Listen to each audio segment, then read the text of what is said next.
Welcome to Coffee and Wisdom. I'm David Breeden. I'm the senior minister at First Unitarian Society of Minneapolis, a historically humanist congregation, and this is a humanist perspective on theological questions. The next weeks, I want to be looking at something I'm calling beatitude and beat attitude. Beatitude, that moment of great blessing from the great beyond. This week, I'm going to be looking at some of the holy old saints. Well, saints and maybe heretics as well. What is mysticism? Well, I'm going to look at the Stanford Encyclopedia of Philosophy and look at their definition. It says, in the wide sense, let us say that a mystical experience is a purportedly, and that is in parentheses, a purportedly super sense perceptual or sub sense perceptual experience, granting acquaintance of realities or states of affairs that are of a kind not accessible by way of sense perception, somatosensory modalities, and standard introspection. So, a mystical experience is something where you have a realization and it's not coming from the usual places that we get revelations like reason. And so, just to get that down to something a little more manageable, mysticism or mystical experience is an experience granting acquaintance of realities or states of affairs that are of a kind not accessible to our usual senses and reason. Well, there's a lot of that going on in various of the world religions. I'm going to, for this week anyway, hone in on just Christian mysticism to take a little bit of look about, where's that been and what does it really mean? The first person I'd like to look at is Julian of Norwich, who lived from 1343 to 1416. Now, Julian was from Norwich, England. She was a well-born woman. She was as educated as women were allowed to be in that day. In other words, she had a bit of a cocoon around her and she was fairly safe from criticism. She had this to say: when I was 30 years old and a half, God sent me a bodily sickness in which I lay 3 days and 3 nights. And on the fourth night, I took all my rites of Holy Church and weened not to have lived till day. So, 3 days and 3 nights ill. She calls the priest and she gets last rites because she believes she's just about dead. But what's going to happen? Well, a miracle. And she's going to suddenly get better, hop up, and she will have had a mystical experience. She will have realized something that you can't get at through pure reason. She wrote this: between God and the human, there is no between. Between God and the human, there is no between. And this is going to be very central to the reported mystical experiences in all religions, that suddenly one feels a part of the whole, and the whole includes the divine or the sacred. She writes this: would you learn to see clearly your Lord's meaning in this thing? Learn it well. Love was his meaning. Who showed it to you? Love. Why did he show it to you? For love. Thus, I was taught that love was our Lord's meaning.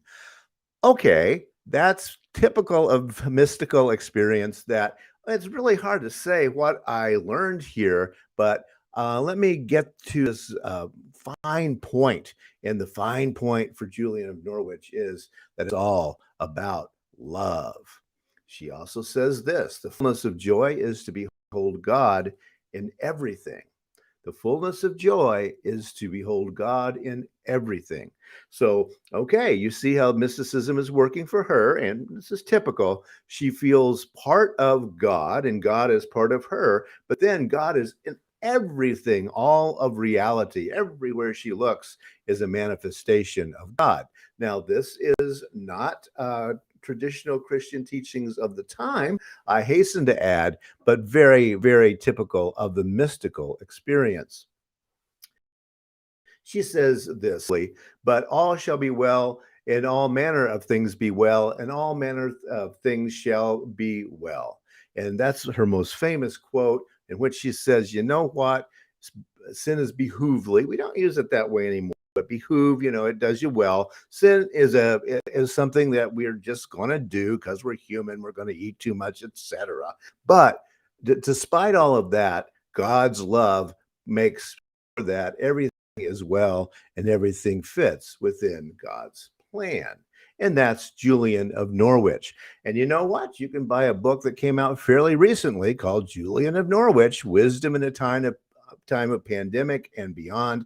Yes, that's the current pandemic. The book is written by Matthew Fox, well-known sort of new agey Christian who loves to look at old Christian mysticism and find new meanings to it. The book that's open on the table on the book's cover is God is Our Mother.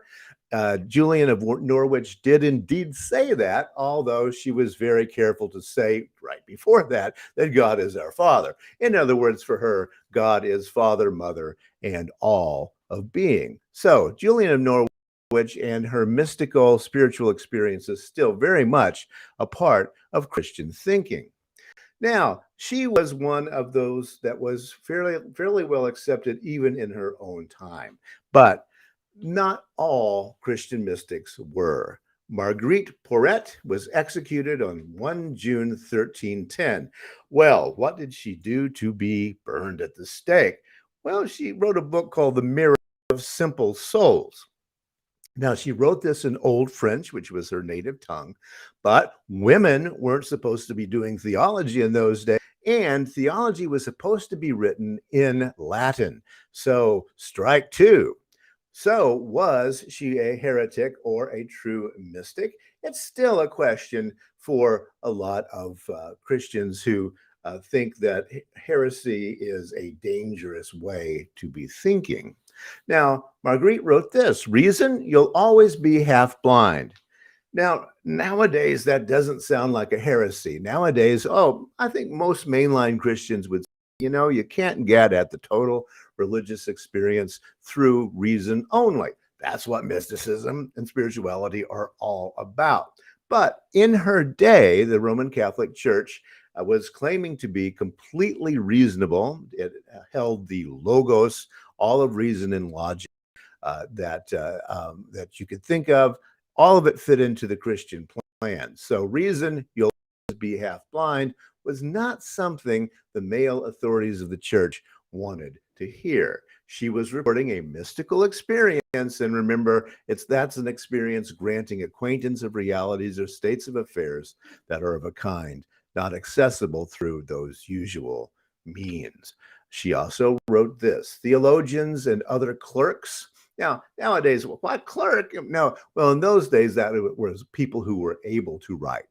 Theologians and other clerks, you won't understand this book, however bright your wits, if you do not meet it humbly. And in this way, love and faith make you surmount reason, for they are the protector of reason's house. Again, not something the male hierarchy wanted to hear in those days. She wrote this: I am God, says love, for love is God, and God is love, is God by the condition of love.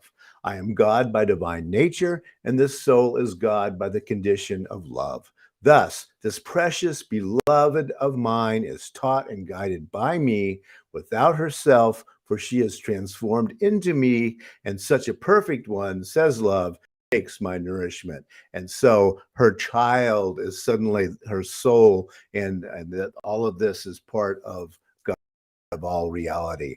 Now, again, a little bit heretical for the time. God says love, for love is God and God is love. Yeah, well, maybe you're also saying, maybe you're also saying that you're God. Ooh, I think we're going to have to try this woman. She was, as we talked about last week, an antinomian. That term had been invented yet. Someone who is disobeying the letter of the law because she has some kind of mystical experience. And indeed, she was burned at the stake for her mystical experiences and putting them out there. There are books of all sorts that you can find about it. Marguerite, the mystic of divine love, said, love is divine, and I am nothing except love. Okay, that's one way to look at mysticism. We'll be back on Thursday with a couple of more interesting and maybe a little more heresy. Thanks for listening today. And you can catch me on Thursdays. And then on Fridays, we are live on Zoom. And you can find out the Zoom link on that by emailing me at minister@firstunitarian.org. Thanks so much for listening today. And I'll see you on Thursday.